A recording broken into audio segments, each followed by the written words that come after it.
Fala Vascaíno, fala Vascaína, tudo bem?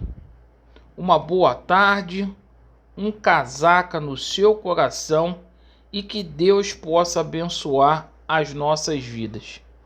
Amigos, neste vídeo iremos falar muito aqui sobre as categorias de base do Vasco da Gama. O Sub-20 jogou com o Botafogo no torneio OPG. A gente vai falar bastante aqui sobre o dia do Vasco da Gama no futebol profissional. Teve jogador que renovou o seu contrato hoje e a gente vai falar sobre a situação aí do gerente de futebol.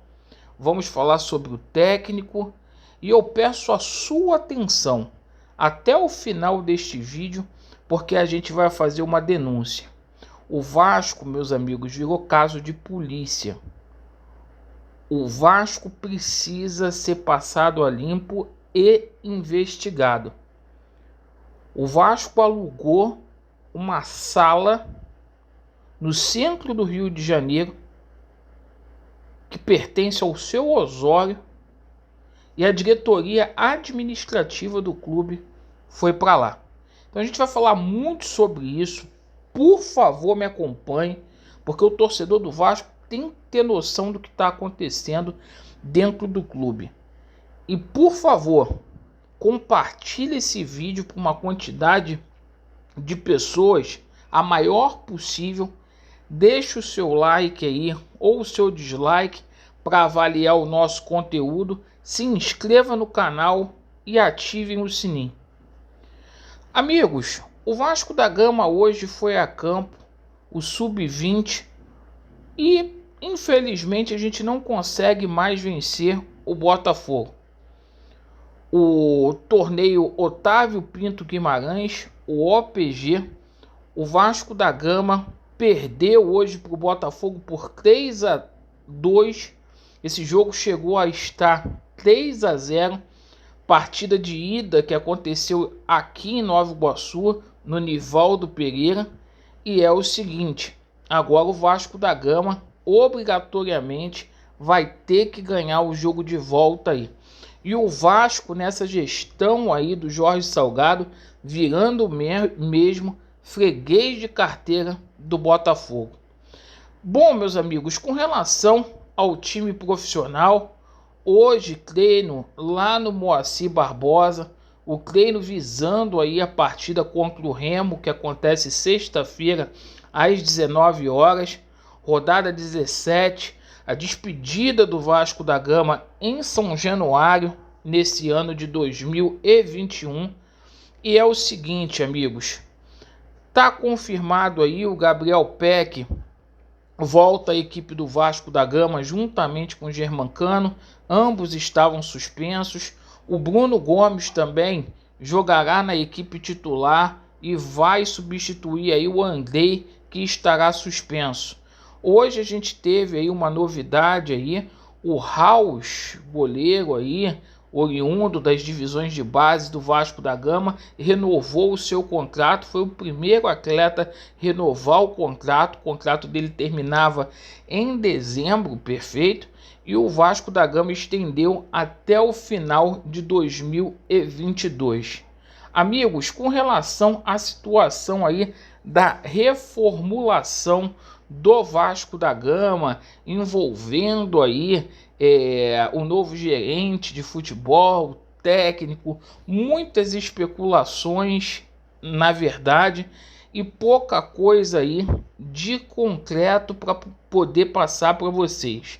Hoje veio uma notícia lá do jornalista Lucas Pedrosa que o Vasco da Gama aí continua negociando aí com Alexandre Matos. Virou novela, né? O Vasco está pedindo, pelo amor de Deus, para o Alexandre Matos vir para o clube, para ele ser o CEO. Se falou muito do nome hoje de Pedrinho, que seria o preferido da diretoria para cargo de diretor técnico. Pedrinho não tem bagagem, nunca fez isso, apesar de ser um ídolo do Vasco da Gama. Então, gente, eu vou falar uma coisa para vocês. 2022 do Vasco da Gama promete e promete bastante. Essa diretoria está de mãos atadas aí e vou dizer para vocês, o melhor reforço para o Vasco da Gama era a saída do Jorge Salgado, Levenciano entrar no Vasco e ser implementado aí o Somamos. Agora, com relação à mudança da sede do Vasco da Gama, da diretoria administrativa para o Rio de Janeiro, para o centro. O Vasco da Gama alugou uma sala, essa sala aí pertence à família do Osório, e o Vasco da Gama, de forma inexplicável, com o espaço gigante que tem em São Januário, vai se deslocar para o centro do Rio. Eu queria saber o porquê. Essa sala lá do Osório já estava lá vazia há muito tempo. O Vasco devendo água, devendo luz, devendo gás. E simplesmente o Vasco assume esse ônus aí. Porra, é uma brincadeira de mau gosto. Funcionário com salário atrasado. Aí eu fui buscar alguma coisa aí na assessoria de imprensa do Vasco, porque eles só atendem youtuber que é jornalista.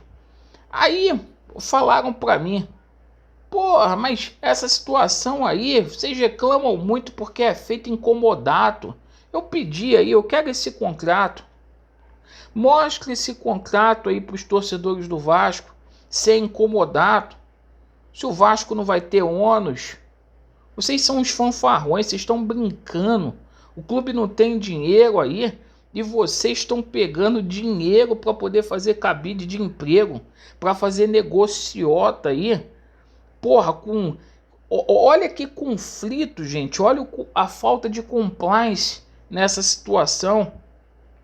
Como que pode o Vasco da Gama, o presidente do clube, firmar um contrato com seu vice-presidente, aluga uma sala, desloca a sede administrativa e os funcionários para o centro do Rio de Janeiro e o clube devendo aí salário desde o mês de setembro? Vocês são os covardes. Vocês são uma cambada de malandro. E quando eu falo que o Vasco da Gama tem que ser passado a limpo, gente, tem que ser passado a limpo por conta disso. Quem conhece o Rio de Janeiro sabe que o Rio de Janeiro, centro, a capital, está com as suas salas aí, tudo vazia aí, por conta da pandemia. E o Vasco inexplicavelmente vai para lá. Não quer dar satisfação para a torcida? Fica difícil, Salgado, de ir para São Cristóvão todo dia para ir trabalhar na Zona Norte. Porque eu acho que vocês estão com medo da torcida do Vasco, de vocês fazerem essa coisa. Aí muda a sede, não apresenta contrato, esse conselho fiscal aí, que eu vou falar uma coisa, simplesmente não pede documento de nada. E você, torcedor do Vasco, tá aí, ó, vendo esse presidente maldito sacaneando o Vasco, vai para a arquibancada para tirar satisfação com o torcedor, ainda aparentemente, né? Aparentemente com casquinho de cerveja, bebendo na hora do jogo. É brincadeira. Isso virou o Vasco, gente. Isso virou o Vasco. Enquanto esses malandros estiverem no Vasco, esquece. Esquece. Muito obrigado pela sua atenção. Vasco neles, a verdade prevalecerá e vai dar Vasco. Valeu.